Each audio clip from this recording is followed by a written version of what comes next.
You finally hit $100,000 a year. Your friends think you've made it, your parents think you're rich, but then you look at your bank account and somehow you're still worried about money. So where did the 100 grand go? It's honestly the central mystery of modern American finance. If someone earns $100,000 a year, a six-figure salary that literally used to be the absolute gold standard of success, why on earth can they still feel financially stressed or even find themselves living paycheck to paycheck? Well, let's dive into this explainer and figure out exactly what's going on behind the numbers. Section 1. The $100,000 Illusion. Seriously, I have to ask, are people today just terrible at managing their money, or has the economic math fundamentally changed against us? Right, it feels like it has to be one or the other. To understand this illusion, we first need to look at reality. The median U.S. household income right now sits at about $84,000. So, mathematically speaking, earning 100 grand should absolutely put you ahead of the pack. You're bringing in more than the typical American household. Section 2, where the money goes. Okay, if earning six figures puts me ahead of the pack, how does a massive $8,333 a month, because that is what 100 grand a year breaks down to, seemingly vanish before I can even start building any wealth? And here is exactly where the six-figure dream collides with reality. That 8,300 number, that's your gross income. Right off the bat, we hit the first massive bleed. Federal taxes, state taxes, Social Security, Medicare. They instantly shrink that number down. So your actual take-home pay, the cash you can physically spend, is really only around $6,100 to $6,500 a month, depending on where you live. From there, you face the next squeeze, which is your fixed costs. Step 1 was that $6,500 take-home. Step 2 is housing. A typical one-bedroom townhouse or condo in a major metro area can easily run you $2,200 to $2,700 a month once you factor in fees and utilities. Step 3? Transportation. A standard car loan plus insurance, gas, maintenance, that's hovering around $950 a month. Just like that, housing and transit instantly chew up over half of your remaining cash. Wait, hold on. A typical mortgage payment literally doubled in just a few years? Back in 2020, a median home with a 3% mortgage was around $1,300 a month. Today, with higher prices and a 6.5% rate, that exact same home costs $2,600 a month? No way. Yes way. It's wild. The inflation over the last few years permanently changed the baseline. The real bombshell here is that to comfortably afford today's median home price of around $410,000, you actually need an income of $110,000 to $120,000. That's 40 to 50% more than what the typical household earns. So look, if you're making $100K and feeling financial anxiety, your feelings are completely validated by the math. Section 3. The lifestyle inflation trap. Okay, I see the baseline math is incredibly tight. But what happens if someone finally gets that big promotion, say a $30,000 raise? Doesn't that finally let them escape the squeeze? You would totally think so. But this brings us to one of the most dangerous concepts in personal finance, lifestyle inflation.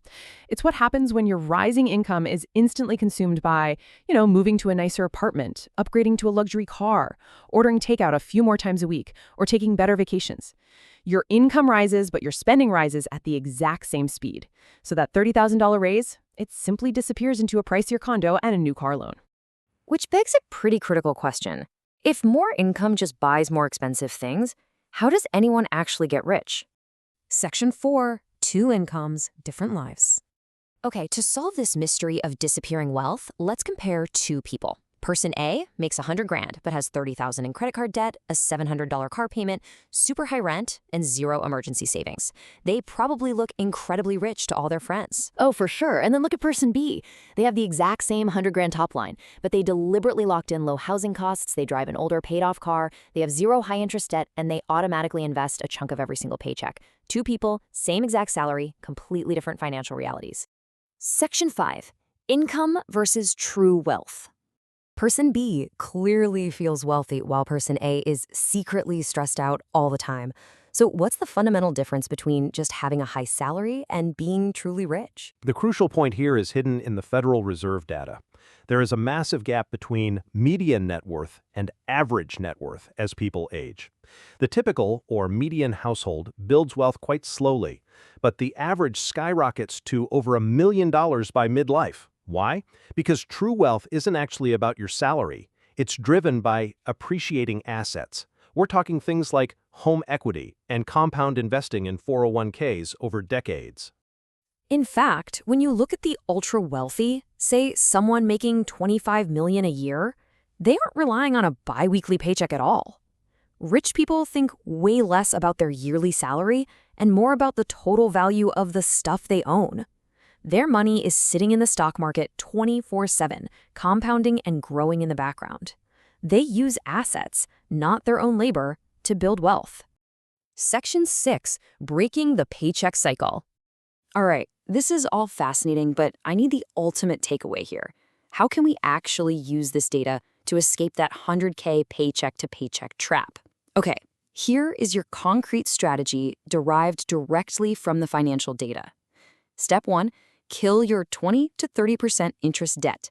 Credit cards are literally bleeding your cash flow dry. Step 2, lock in housing costs. Whether that's buying a starter home just to get a fixed-rate mortgage or finding a stable long-term rental, you absolutely have to insulate yourself from inflation. And step 3, widen the gap between what you earn and what you spend. And that leads us to the most important concept of the whole explainer, the gap. This is the crucial space between your income and your expenses. You have to fiercely protect this gap against lifestyle inflation. If you get a raise, don't just buy a nicer car. Use that gap to automatically invest in things that make you money: stocks, real estate, actual assets. Wow. Income pays for your lifestyle. Assets pay for your freedom. That completely redefines what it actually means to be wealthy. Exactly. A high salary looks rich, but only cash flow, debt control, and investments make you free. Your bank account doesn't care if you have a fancy job title or a six-figure income. It only cares about what you actually keep, what you protect from inflation, and what you invest for the future. So we'll leave you with this final thought. Does your income just make you look rich, or are your assets actually buying your freedom?